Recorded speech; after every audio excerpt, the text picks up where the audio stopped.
So ito yung ating gawa, homemade na probiotics. Pwede na to sa lahat, halaman, tsaka sa lahat ng pets. Yan, bali ito yung mga kalapati natin na nagkasakit doon sa previous na race. So ito yung ating mga summer tsaka north. Itong dalawa na to. So nahawa sila dun sa mga kinakarera natin nung south race. So ito yung mga ano nila, mga poop nila. Bali mabasa, na green na puti.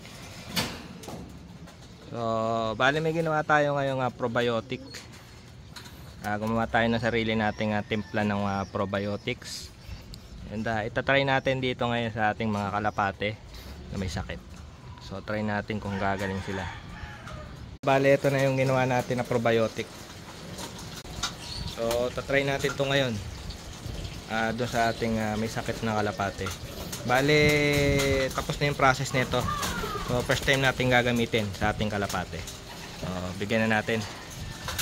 Maglagay lang tayo ng kalahating takip dito sa ating lagayan ng tubig sa painuman natin. So bigyan na natin ng tubig na may halong probiotic na ginawa natin. Alright.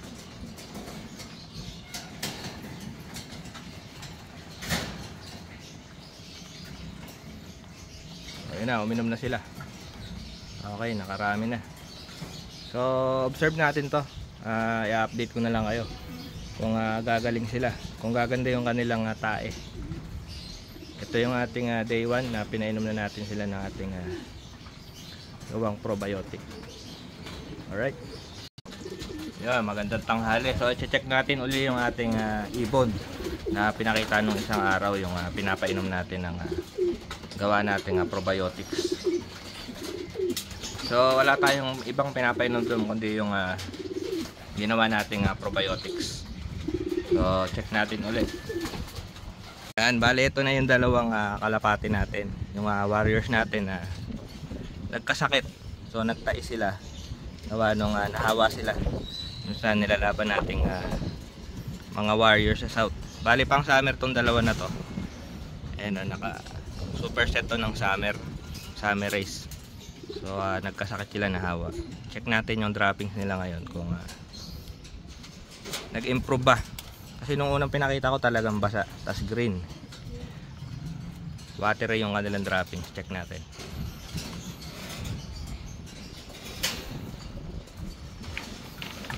So ito na yung droppings nila. So pasintabi na lang sa mga ano dyan.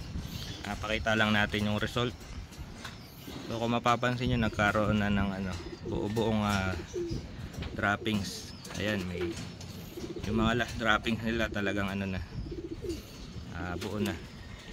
Yung kabila ganun din. So nag-improve na yung kanilang droppings. So tingin ko mga 1 week to. So update ko ulit kayo after 1 week kung ano na yung resulta ng kanilang droppings. So bali ito yung ating tubig na ginagamit. So naka-filter yan, tapos pinapasingaw pa natin para siguradong walang chlorine sa tubig, kasi pinapatay ng chlorine yung any kind of bacteria na nasa tubig. So yung probiotic natin is mamamatay lang yung good bacteria pagka hindi nyo pinasingaw or hindi kayo gumamit ng filter. Alright, so lagyan natin ng tubig yung ating ginagamot na ibon.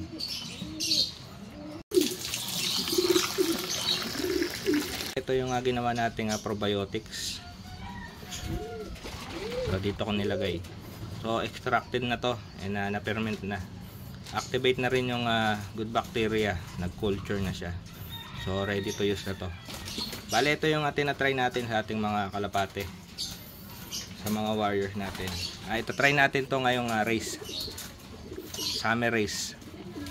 So wala tayong ibibigay kundi probiotics lang, and then normal na flyer mix tsaka breeder mix.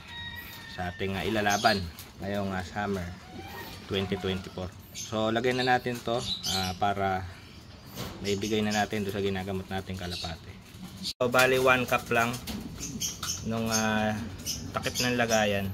So ito na yung ilalagay natin dito. So yan na yung gawa natin na probiotics.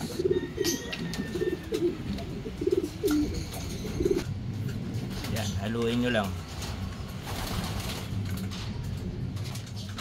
Yan, bali haluin natin para talagang kumalat sa tubig yung mga probiotics. Yan, so bigay na natin to ron. Yan, so ganito lang yung ginawa nating medication dito sa nagkasakit nating kalapate. So painumin na natin sila. Alright.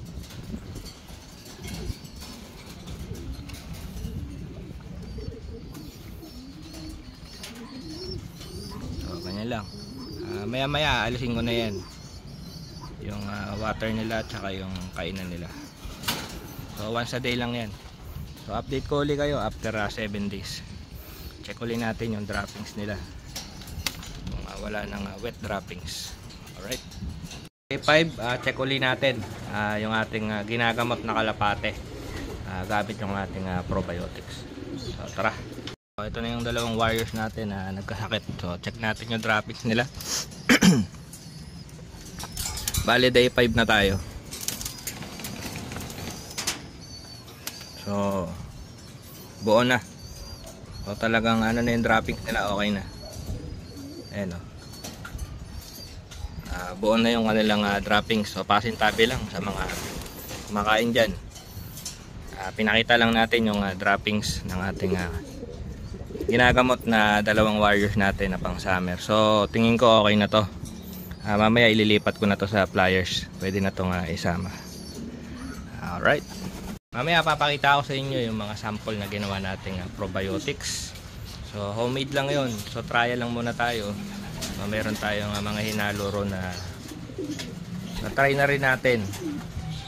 Mga naturals lang na umi-effect naman sa ating mga kalapate. So bali yun yung ginamit nating ingredients dun sa ating ginawang probiotics. So sa ating first trial, okay naman yung naging resulta. Yung dalawa nating kalapate na wet droppings. So bali matagal na yun. Hinayaan ko lang, akala ko gumagaling lang ng kusa. So hindi, talagang wet dropping sila. Hanggang sa dinala ko na dun sa quarantine natin na cage. So nung inobserve ko, talagang wet droppings pa rin. Wala nagbabago. So yun na, in-apply natin yung ating probiotics. So after 5 days, nakita natin yung resulta. Talagang nabuo o gumanda yung kanilang droppings. Bilog-bilog na. Unlike nung first day talaga na talagang lahat wet droppings na green. Ayos. Yan, nandito na yung mga ginawa nating homemade na probiotics. So, ito. So, finished product na to. Ano na to, nag-culture na yung good bacteria natin na mga nilagay. Extracted na rin yung mga ingredients na nilagay natin dito. So ito ready to use na to.